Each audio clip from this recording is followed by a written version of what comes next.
Financial markets పై పట్టు సాధించాలనుకునే వాళ్ళు Revanth conduct చేసే వెబినార్ కోసం ఈ నెంబర్ కి కాల్ చేయండి. సుమన్ టీవీ ప్రేక్షకులకు నమస్కారం. నేను మీ Revanth Chalamala. So stock buying చేయాలనుకుంటున్నాం, దానికి ఏదైనా ఒక మంచి ఫార్ములా చెప్తారా? The most common question. So stock buying అనేది డెఫినెట్గా చాలా risky when compare to mutual funds and all. Stock buying అని చాలా రిస్క్తో కూడుకుంది. కానీ బయింగ్ చేసేటప్పుడు కూడా జస్ట్ ఏదో ర్యాలీ అవుతుందనో, ఒక దగ్గర నుంచి ఒక దగ్గరికి ప్రైస్ వెళ్ళిపోయింది అన్న రీజన్స్ తోటి ఎంటర్ అవుతున్నారు. కానీ అసలు ఏదన్నా కానీ ఒక స్టాక్ మూవ్ అవ్వాలి అంటే దాని బిజినెస్ని మనం అర్థం చేసుకోవాలి, దాని బిజినెస్ బాగుండాలి, అప్పుడే మనం దాంట్లోకి ఎంటర్ అవ్వాలి అని ఎంతమంది చెప్పినా దాంట్లో మనం అనలైజ్ చేయడానికి మనకు సరైన టూల్స్ తెలియకడం, లేకపోతే చదవడం రాకడం, రకరకాల వాటి వల్ల మనం ఫెయిల్ అవుతూ వస్తున్నాం. సో బేసిక్గా స్టాక్ కొనేటప్పుడు మనం కొనేది ఒక స్టాక్ని కాదు, మనం కొనేది ఒక వ్యాపారాన్ని. సో ఎప్పుడైనా ఒక వ్యాపారంలో పెట్టుబడి పెట్టేటప్పుడు, సో ఈ భాషలోనే మాట్లాడదాం, స్టాక్ కొంటున్నాం స్టాక్ అమ్ముతున్నాం కాదు. ఒక వ్యాపారంలో పెట్టుబడి పెట్టేటప్పుడు మనం దాంట్లో సహజంగా మనం పట్టించుకోవాల్సిన కొన్ని అంశాలు ఏంటి?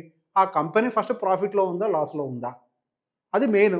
అసలు ఆ కంపెనీ సైజ్ ఎంత మార్కెట్లో?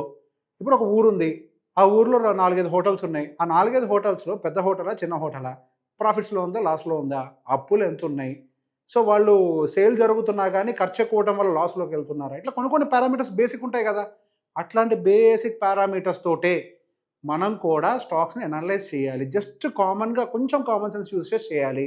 కాకపోతే when it comes to the stock market, స్టాక్స్కి సంబంధించి ఆ కంపెనీస్ అన్నీ కూడా కొంచెం పెద్ద పెద్ద సైజ్ కంపెనీస్ కాబట్టి వాటి నెంబర్స్ కొంచెం కాంప్లికేటెడ్గా ఉంటాయి.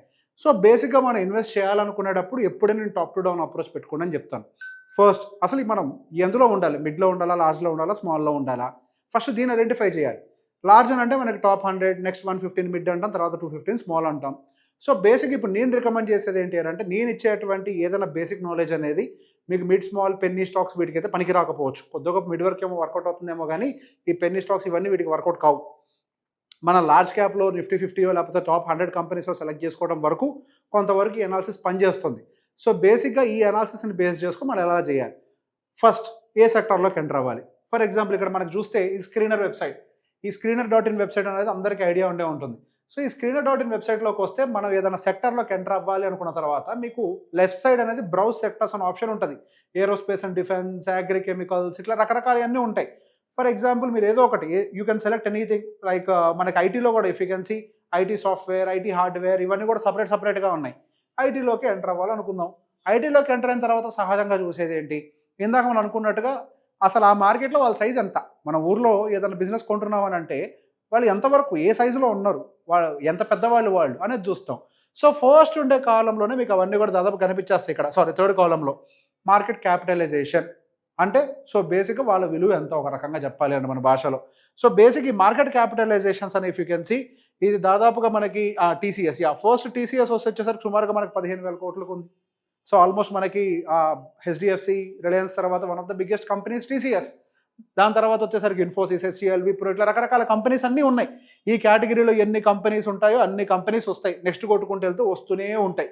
సో బేసిక్గా మనం సాధ్యమైనంత వరకు మరీ ఎక్కువ వాటికి వెళ్ళకుండా ఈ టాప్ కార్నర్లో ఉండే 10-15 వాటిల్లోనే సెలెక్ట్ చేసుకొని ఆ కంపెనీస్లోకి ఒక్కసారి ఇంటర్నల్గా వెళ్ళి చెక్ చేసుకునే ప్రయత్నం చేయండి.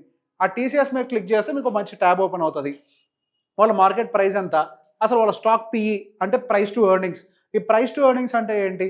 మనం ఒక స్టాక్ను కొనేటప్పుడు ఎంత ఎక్కువ వాల్యుయేషన్ పెట్టి కొంటున్నాం, అది సంపాదించే ₹1 మనం దాదాపుగా ₹32 ఎక్స్ట్రా పేజెస్ కొంటున్నాం అనేది చెప్తుంది ఈ స్టాక్ పిఈ ఒక రకంగా.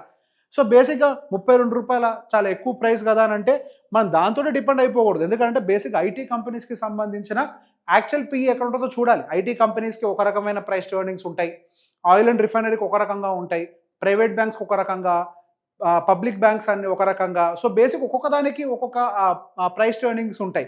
దాని యావరేజ్గా ఉందా లేదో చూడాలి. అది ఎక్కడ చూడాలని ఎక్స్ప్లెయిన్ చేస్తా. దాంతోపాటుగా దాని బుక్ వాల్యూ ఎంత. సో బేసిక్ ఇప్పుడు మనకి టీసీఎస్ అక్కడ దాదాపు ₹4,274 దగ్గర ఉంటే దాని అసలు నికర విలువ, దాని నికర విలువ ఎంత అంటే 281. సో కంపెనీ ఒక షేర్ యాక్చువల్ వాల్యూ ₹281. ఈ ₹281కి మన ఎక్సెస్ ఆల్మోస్ట్ ఎంత, 20% అనుకుంటా, 20 టైమ్స్ అనుకుంటా పే చేసి కడుతున్నాం. ఎందుకు? ఆ కంపెనీ అంత గ్రో అవుద్ది ఫ్యూచర్లో అనేది. అదేంటి మనం ఏదో గాల్లో రేట్ ఎస్టిమేట్ చేసి కొనాల్సి వస్తుందని అంటే, బేసిక్ గాల్లో రేట్ ఎస్టిమేట్ చేసే మనం వ్యాపారాన్ని కొంటాం, భూముల్ని కొంటాం. ఒక భూమిని కొంటున్నాం అని అంటే మనం ఏమి రిజిస్టర్డ్ వాల్యూ ఇచ్చి డబ్బులు ఇచ్చి కట్టాం కదా. మార్కెట్లో ఏ రేట్ ఉందో ఆ రేట్ అంటాం. రిజిస్ట్రేషన్ వాల్యూ ఒకటి ఉంటుంది. Registration value is the actual price. మనం ఏదైతే ఎక్స్ట్రా కడుతున్నామో అది గాల్లో ప్రైజే. ఇన్ ద సేమ్ వే మనకి ఆ మార్కెట్లో దానికి ఉండే డిమాండ్ని బట్టి దాని ప్రైస్ టు బుక్ అనేది చాలా ఎక్కువగా ఉంటుంది. సో దాన్ని మనం ఆ బుక్ వాల్యూతో కంపేర్ చేస్తే, దాని కరెంట్ ప్రైస్తో కంపేర్ చేస్తే దాని బుక్ వాల్యూ ఎప్పుడైనా తక్కువగానే ఉంటుంది. సో బేసిక్ ఈ రెండింటిని మనం చెక్ చేసుకుంటాం కదా, ఈ రెండింటిని చూసాం ఓకే.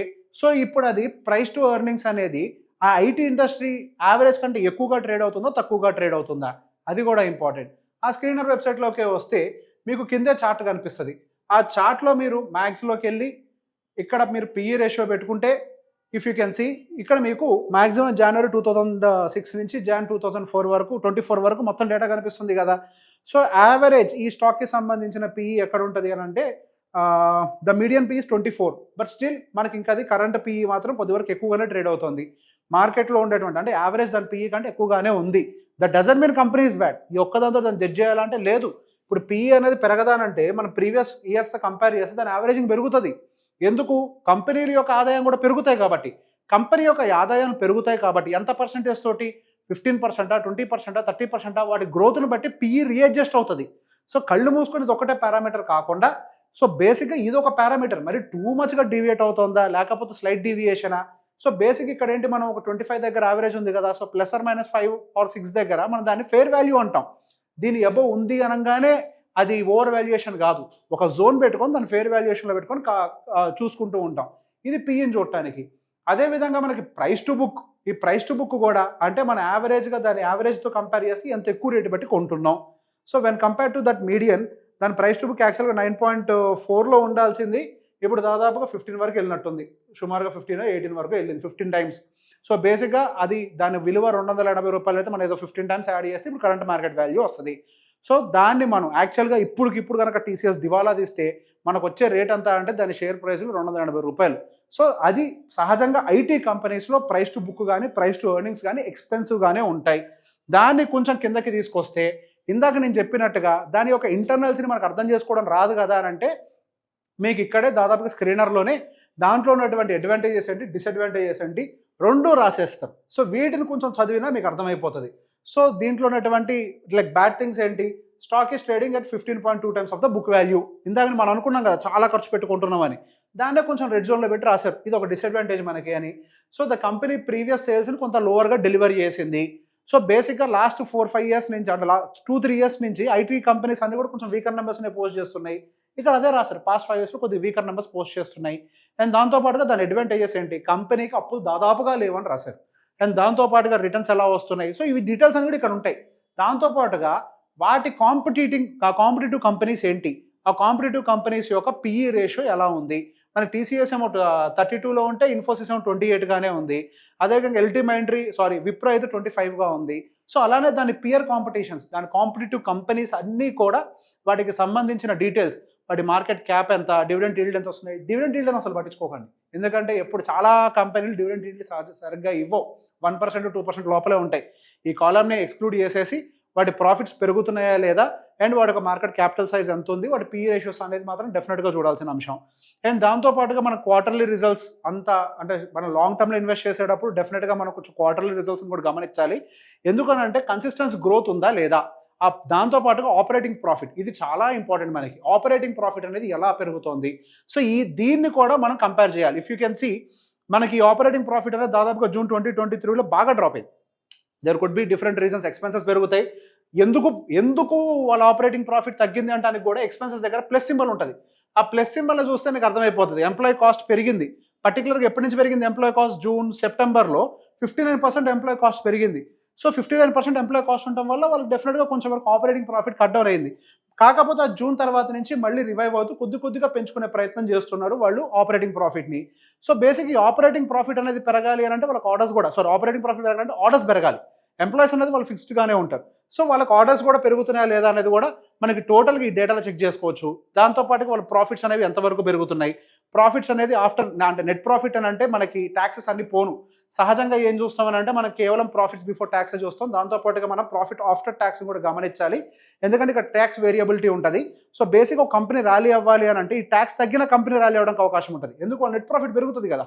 సో నెట్ ప్రాఫిట్ పెరగడానికి అది కూడా అవకాశం ఉంటుంది. కాబట్టి యూ కెన్ సీ దట్ మీరు గమనిస్తే కొన్ని క్వార్టర్స్ నుంచి వీకర్ నెంబర్సే వస్తున్నాయి. ఎందుకనంటే ఐటీ సెగ్మెంటే లోగా ఉంది. సో ఇట్లా బేసిక్గా you will have like different datas. అక్కడేమో క్వార్టర్లీ చూసాం, ఇక్కడేమో ఇయర్లీ చూసాం. ఇయర్లీ దాని గ్రోత్ ఎట్లుంది, క్వార్టర్లీ ప్రాఫిట్స్ ఎంత ఉన్నాయి, నెట్ ప్రాఫిట్స్ ఎంత ఉన్నాయి, ఆపరేటింగ్ ప్రాఫిట్స్ ఎంత ఉన్నాయి, ఇవన్నీ కూడా డీటెయిల్డ్గా మీకు ప్రతి ఒక్కటి ఇక్కడ కనిపిస్తుంది. దీని టోటల్ సమరీ, ఆ నెంబర్స్కి సంబంధించిన టోటల్ సమరీ కూడా ఒక రకంగా మీకు ఇక్కడ కనిపిస్తుంది. సో కాంపౌండ్ ప్రాఫిట్ ఎంత స్పీడ్తో గ్రో అవుతుంది, లాస్ట్ 3 years ఎంత, 5 years ఎంత, 10 years ఎంత, అదేవిధంగా స్టాక్ సిఏజిఆర్, ఆ స్టాక్ ఎంత సిఏజిఆర్ని డెలివరీ చేస్తుంది. సో లాస్ట్ 5 years దాని యొక్క రిటర్న్స్ చాలా వీకర్గా ఉన్నాయి, మేబీ 1 yearలో కొద్దిగా ఇచ్చింది. సో రిటర్న్ ఆన్ ఈక్విటీ ఎలా ఉంది, ఈ పర్సంటేజెస్ అన్నీ కూడా ఈ కన్సాలిడేటెడ్ డేటా మొత్తాన్ని కింద మీకు ఇచ్చేస్తారు. సో బేసిక్గా మనం కష్టపడి దాన్ని అనలైజ్ చేయడం నాకు రాదు అని టెన్షన్ పడనవసరం లేదు.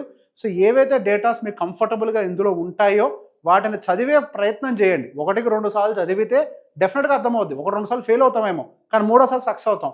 అది అర్థమయ్యేదాకా పెద్ద అమౌంట్స్ ఇన్వెస్ట్ చేయకుండా చిన్న అమౌంట్స్ని వీటిని చదివి చిన్న అమౌంట్స్ ఇన్వెస్ట్ చేయడానికి ట్రై చేయండి. పెద్ద అమౌంట్ బెట్ చేస్తే మన అనాలిసిస్ రాంగ్ అయితే సమ్టైమ్స్ ఫెయిల్ అవుతాం. సమ్టైమ్స్ మనకు అక్కడ అనాలిసిస్ కరెక్ట్ అయినా కానీ మార్కెట్ డిఫరెంట్గా రియాక్ట్ అవ్వచ్చు. సో ఒకేసారి పెద్ద అమౌంట్స్ కాకుండా చిన్న అమౌంట్స్ తోటి అక్కడ వచ్చేటువంటి రిజల్ట్స్కి అనుకూలంగా ఇన్వెస్ట్మెంట్ పెట్టే ప్రయత్నం చేస్తే అప్పుడు మనం ఒక స్టాక్ను కాదు వ్యాపారాన్ని కొంటున్నాం అన్న పద్ధతిలోకి ఎంటర్ అవుతాం.